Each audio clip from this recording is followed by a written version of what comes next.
Olá, eu sou o professor William e vou iniciar uma série de vídeos em que vou destacar os principais pontos do direito empresarial. Na verdade, é mais áudio do que vídeo. É algo para você ouvir e ver várias e várias vezes. E cada vez que você ouvir, você vai gravar mais e mais as informações no seu subconsciente. Nesse primeiro vídeo, abordarei a teoria da empresa. Primeiramente, você vai se inscrever no canal e compartilhar o vídeo com um coleguinha da sala ou com um coleguinha de outra faculdade. No final, se você gostar, clica em gostei e se não gostar, clica em não gostei, mas deixa a crítica nos comentários. Qualquer dúvida, é só deixar nos comentários que eu respondo. E atenção!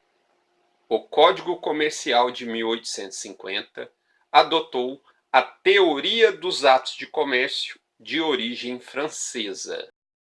O Código Civil de 2002 adotou a teoria da empresa de origem italiana e revogou parcialmente o Código Comercial de 1850, que ainda permanece em vigor, regulamentando o comércio marítimo.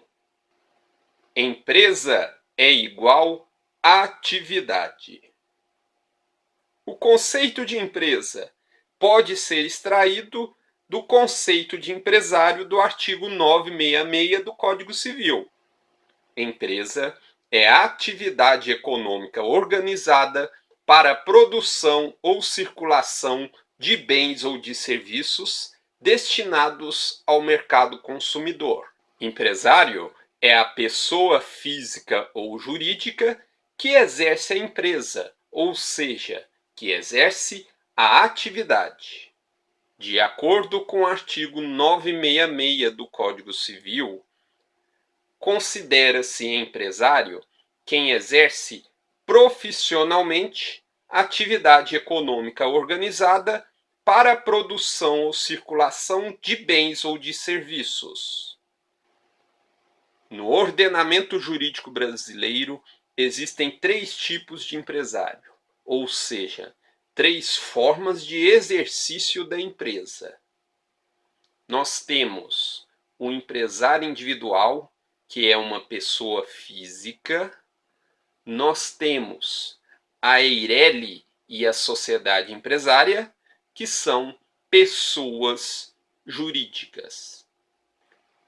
Portanto, o sócio da pessoa jurídica não é empresário, da mesma forma que o administrador da pessoa jurídica não é empresário, porque o empresário é a própria pessoa jurídica.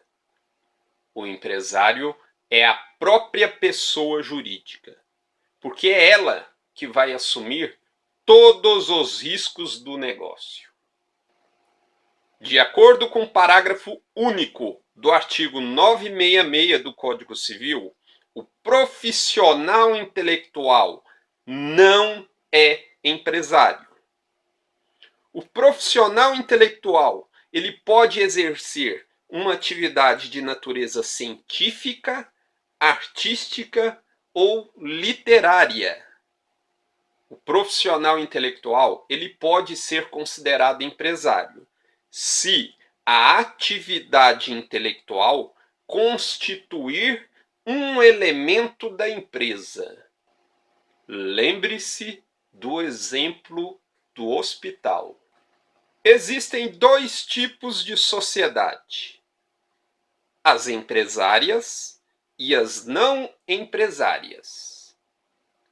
As sociedades não empresárias são denominadas sociedades simples. Existem 5 tipos de sociedades empresárias. Existem 5 tipos de sociedade empresária.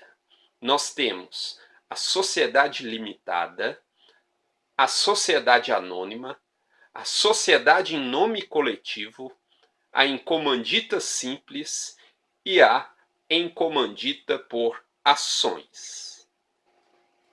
O empresário individual é sempre, em qualquer hipótese ou circunstância, uma pessoa física. O empresário individual, ele tem CNPJ, porque é uma exigência legal, uma obrigação tributária, mas continua sendo uma pessoa física. O empresário individual tem responsabilidade ilimitada sobre as dívidas da empresa. Por quê? Não existe separação patrimonial. Seus bens pessoais podem responder pelas dívidas da empresa e vice-versa. O patrimônio é único.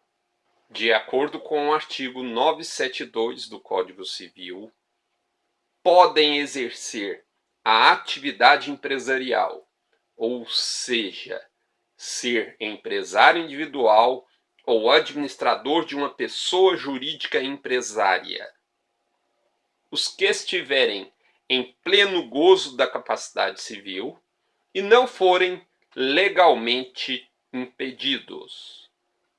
Juízes e promotores, por exemplo, são impedidos legalmente de exercer a atividade empresarial, mas podem ser titular de cotas ou ações.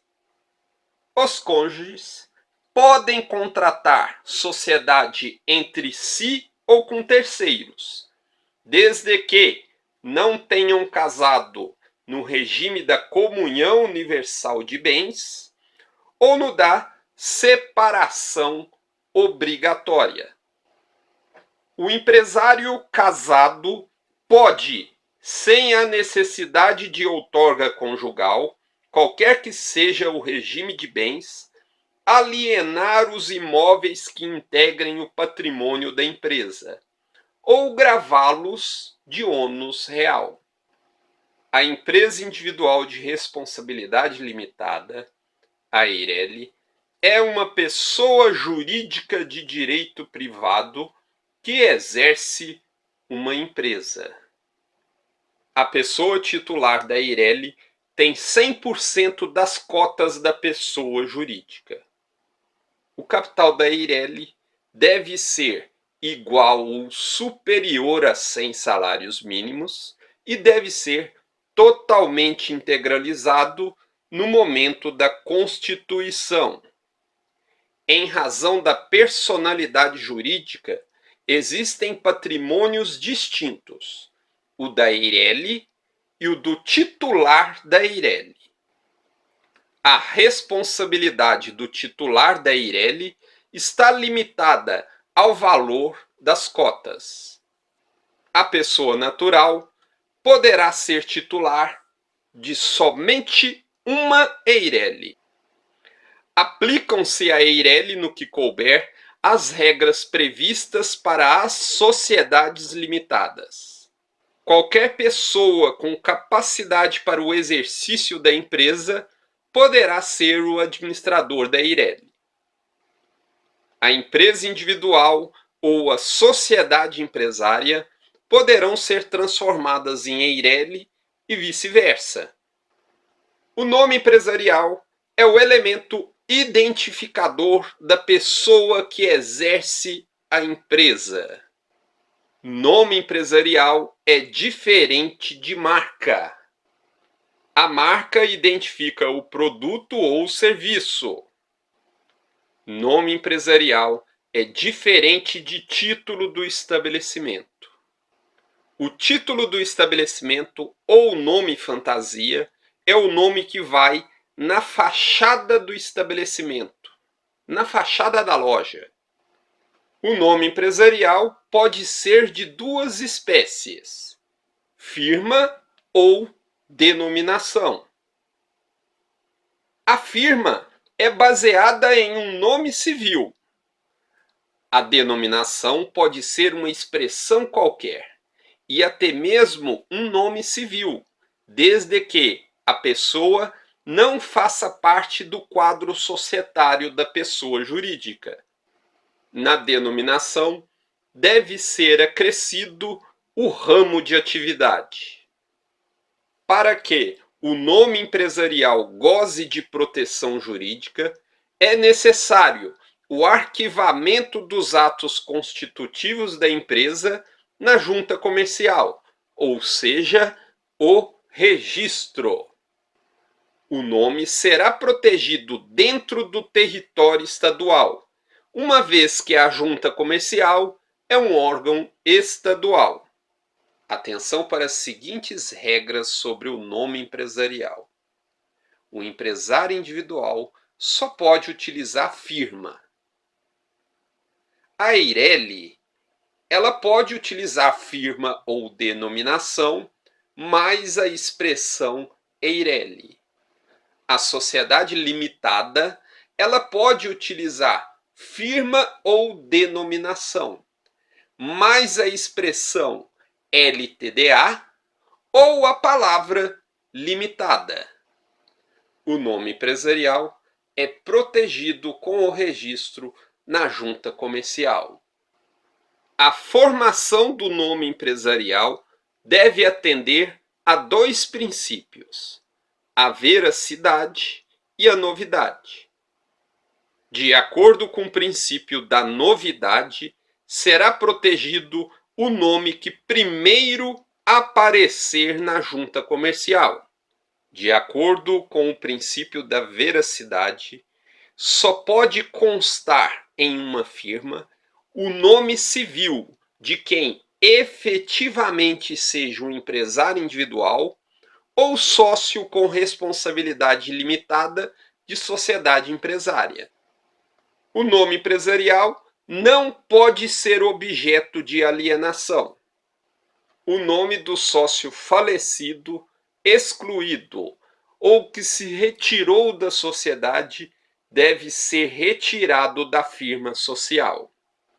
O empresário tem 3 obrigações gerais: registrar, escriturar e fazer levantamento patrimonial periódico, ou seja, balanço. O empresário deverá registrar-se na junta comercial antes de iniciar sua atividade. O sistema de registro de empresas é composto por 2 órgãos: o Departamento de Registro Empresarial e Integração, o DREI, é um órgão regulamentador e fiscalizador do registro. O DREI é um órgão federal. A junta comercial é o órgão responsável pela execução do registro. A junta comercial é um órgão estadual que está vinculado hierarquicamente ao DREI. Atos de registro: matrícula, arquivamento e autenticação. A matrícula diz respeito ao auxiliar do comércio, que necessita estar matriculado na junta comercial para exercer regularmente sua atividade. O leiloeiro e o tradutor público são exemplos de auxiliares do comércio. O arquivamento está relacionado aos atos de constituição, alteração e extinção da empresa, que obrigatoriamente devem ser arquivados na junta comercial. A autenticação diz respeito aos livros empresariais, que devem ser autenticados pela junta comercial para terem valor probatório. Aquele que exerce uma atividade rural, um produtor rural, está dispensado de efetuar o registro na junta comercial. Mas ele pode requerer o registro na junta e tornar-se um empresário rural. O registro não é um ato constitutivo, mas sim declaratório, porque ele exterioriza a intenção de exercer a empresa. Dessa forma, o empresário, mesmo sem registro, é considerado empresário, um empresário irregular. Empresário irregular é igual a empresário sem registro. A principal consequência da ausência de registro de uma sociedade empresária é a responsabilidade ilimitada dos sócios pelas obrigações da empresa. O nome da empresa irregular não goza de proteção jurídica. O empresário irregular não poderá requerer sua recuperação judicial e nem requerer a falência de outro empresário. O empresário irregular não pode participar de licitação e nem ter os benefícios fiscais do Simples Nacional. O empresário é obrigado a escriturar suas operações comerciais. O pequeno empresário está dispensado de escriturar. O pequeno empresário é o microempreendedor individual. O livro diário é o único livro obrigatório comum, ou seja, ele é obrigatório para todos os empresários. Apesar de indispensável, o livro diário pode ser substituído por fichas no caso de escrituração mecanizada ou eletrônica. Os livros obrigatórios, utilizados para contabilidade e escrituração da empresa, antes de colocados em uso, devem ser autenticados pela junta comercial. Estão sujeitos à fiscalização tributária ou previdenciária quaisquer livros comerciais, limitado o exame aos pontos objeto de investigação. É a súmula 439 do STF. O livro empresarial faz prova contra e a favor do empresário. O livro faz prova a favor do empresário quando escriturado sem vício e confirmado por outros subsídios.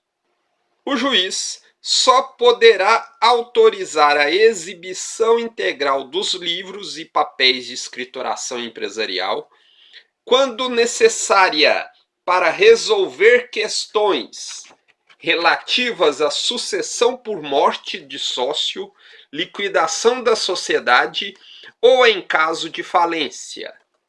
O juiz pode, de ofício, ordenar à parte a exibição parcial dos livros e documentos, extraindo deles a suma, o resumo que interessar ao litígio, bem como reproduções autenticadas. O empresário é obrigado a levantar anualmente o balanço patrimonial e o de resultado econômico da empresa. Balanço é o levantamento do ativo e do passivo, bem como a demonstração dos resultados da empresa. O balanço está intimamente ligado à escrituração. O levantamento deve ser feito anualmente, mas existem duas exceções, e nesses casos, a obrigação é semestral. Primeiro, a sociedade anônima que distribui dividendos semestralmente, e segundo, a instituição financeira.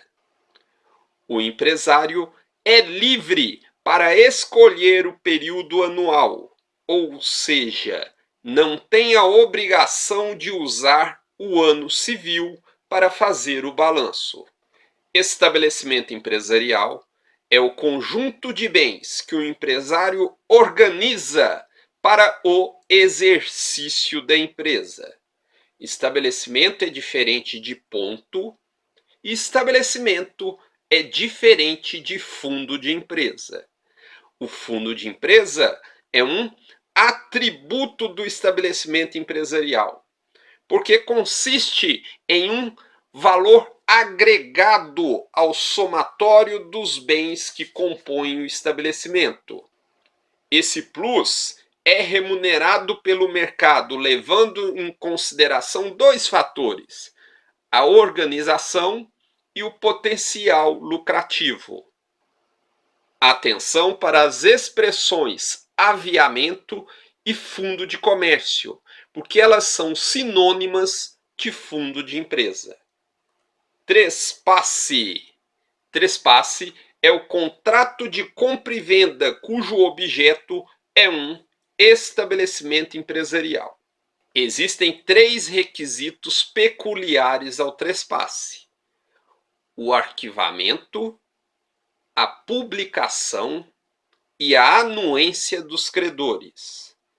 Os 2 primeiros darão eficácia erga omnes ao contrato, e a ausência do último pode ensejar a ineficácia da alienação. O adquirente responde pelos pagamentos dos débitos anteriores à transferência, desde que estejam regularmente contabilizados. Agora, no caso de dívida trabalhista ou tributária, ele sempre vai responder, independente de escrituração. O alienante continua solidariamente obrigado pelo prazo de 1 ano a contar da publicação se a dívida for vencida e a contar do vencimento se a dívida for vincenda. No que diz respeito à possibilidade de o alienante fazer concorrência ao adquirente, vale o que estiver no contrato. Mas, se este for omisso, o alienante está proibido de fazer concorrência com o adquirente nos 5 anos posteriores à transferência. Ponto empresarial é o local, físico ou virtual, onde se encontra o estabelecimento empresarial. Se o ponto é alugado, ele recebe uma proteção jurídica especial, o direito de inerência ao ponto, ou seja, o empresário poderá renovar o contrato compulsoriamente, usando a ação renovatória. Para ter o direito de inerência ao ponto, a locação empresarial deve estar caracterizada com a presença de 3 requisitos cumulativos. Primeiro, o contrato tem que ser escrito e por prazo determinado. Segundo, 5 anos ininterruptos de relação locatícia, podendo somar contratos. E por último, 3 anos ininterruptos na mesma atividade. Satisfeitos os requisitos da locação empresarial, o empresário terá o direito de inerência ao ponto, exercendo-o por meio da ação renovatória. A ação renovatória deve ser proposta nos primeiros 6 meses do último ano do contrato a ser renovado. A expiração do prazo para a propositura da ação renovatória implica a decadência do direito de inerência ao ponto. De acordo com o artigo 51, parágrafo 5º da Lei de Locações, do direito à renovação decai aquele que não propuser a ação no interregno de 1 ano no máximo até 6 meses no mínimo anteriores à data de finalização do contrato. A defesa do locador deve ser pautada na ausência de algum requisito, na decadência do direito ou em alguma exceção de retomada. O Estatuto da Pequena Empresa, ou seja, a Lei Complementar 123/2006, contempla os seguintes institutos: o microempreendedor individual, a microempresa e a empresa de pequeno porte. O microempreendedor individual é o pequeno empresário mencionado no artigo 970 do Código Civil. O MEI é sempre um empresário individual, ou seja, é sempre uma pessoa física com receita bruta anual inferior a R$ 81 mil. A microempresa é um empresário, pessoa física ou jurídica, que aufira receita bruta anual igual ou inferior a R$ 360 mil. A empresa de pequeno porte é o empresário que aufira receita bruta superior a R$ 360 mil e igual ou inferior a 4,8 milhões de reais. A sociedade simples, que não é uma sociedade empresária, poderá ser enquadrada como microempresa ou empresa de pequeno porte.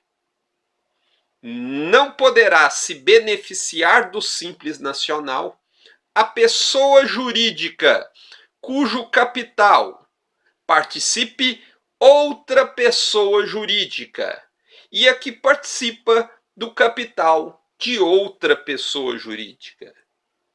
Também não pode participar do Simples Nacional a pessoa jurídica constituída sob a forma de sociedade por ações e a constituída sob a forma de cooperativas, salvo as de consumo. A principal vantagem são as alíquotas diferenciadas e a simplificação no pagamento dos tributos.